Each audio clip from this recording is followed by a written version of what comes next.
کی ہے سونی یہ میر سے کہنا، دیارے شیر و سخن کے فقیر سے کہنا، گلی غزل کی ہے سونی یہ میر سے کہنا، عطا ہو مجھ کو بھی نعت رسول کا صدقہ، گزر ہو دلی تو خسرو کے پیر سے کہنا، عطا ہو مجھ کو بھی نعت رسول کا صدقہ، گزر ہو دلی تو خسرو کے پیر سے کہنا۔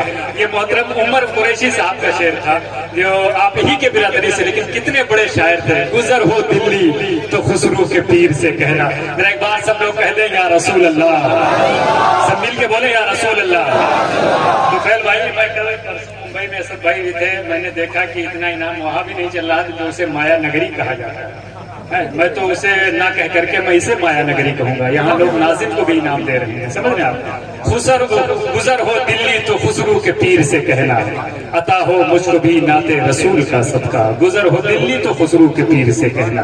حضرات، بہت بڑے بڑے شاعر اس دنیا سے تشریف لے گئے، میر و غالب چلے گئے، ظفر و ذوق چلے گئے، اقبال و دانش چلے گئے، راز چلے گئے، سب چلے گئے۔ یہی دو چار شاعر موجود ہیں ہندوستان میں جو اکثر بیمار رہا کرتے ہیں۔ دعا کریں کہ اللہ تعالیٰ ان کو سلامت رکھے ہیں، ورنہ پھر بعد میں آپ سننے کے لیے ترس جائیں گے۔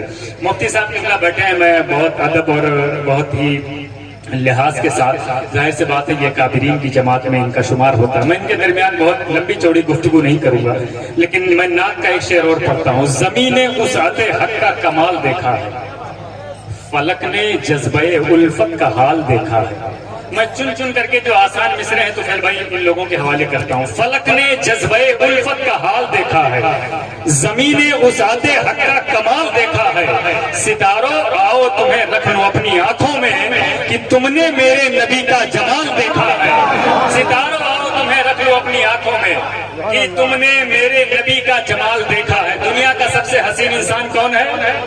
آمینہ کا لال۔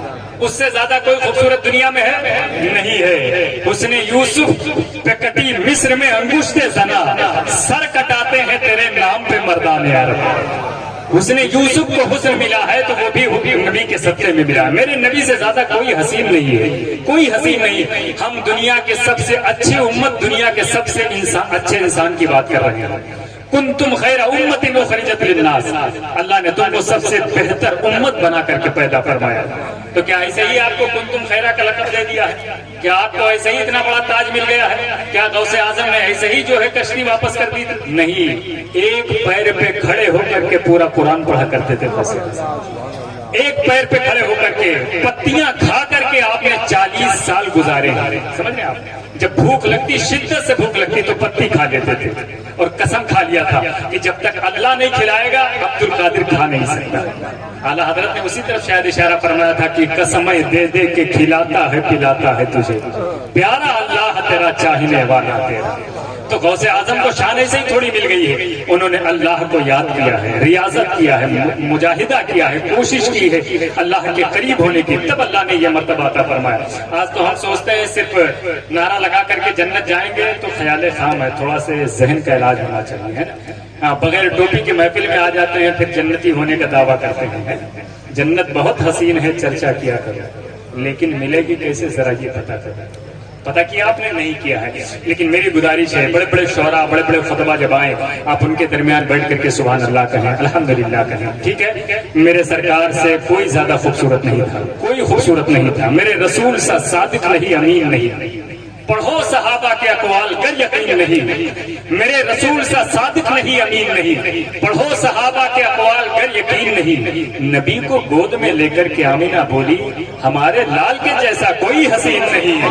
نبی کو گود میں لے کر کے آمینہ بولی ہمارے لال کے جیسا کوئی حسین نہیں۔ میرے آقا سے زیادہ کوئی خوبصورت نہیں تھا۔ ہم ان کے حسن کا چرچا کر رہے ہیں، ان کے حسن کی بات کر رہے ہیں۔ آپ یہاں بیٹھے ہیں، ماشاءاللہ بہت اچھے سے آپ نے طفیل بھائی کو سنا ہے۔ انشاءاللہ مفتی صاحب کی تقریر ہوگی، پھر اس کے بعد شہنشاہ ترنم شاعر ملک ہندوستان محترم اسد اقبال صاحب ہندوستان ہی میں نہیں بلکہ انہوں نے تقریباً 17 سے 18 ملکوں کا سفر باہر کا کیا ہے جو مجھے یاد ہے، اور آج وہ ہندوستان میں ہے تو ہندوستان کا نام فخر سے بلند ہوتا ہے جب وہ کسی دوسرے ملک میں ہوتے ہیں۔ ان کا نام دیکھتے ہیں لوگ تو کہتے ہیں یہ کہاں سے آتے ہیں، لوگ کہتے ہیں ہندوستان سے آ رہے ہیں، تو کیا ہندوستان کا نام بڑا نہیں ہوتا ہے؟ تو ایسے لوگوں کے لیے دعا کریں جو اپنے ملک کا نام پوری دنیا میں روشن کر رہے ہیں۔ وہی حال حضرت علامہ مفتی سلطان رضا صاحب قبلہ کا ہے۔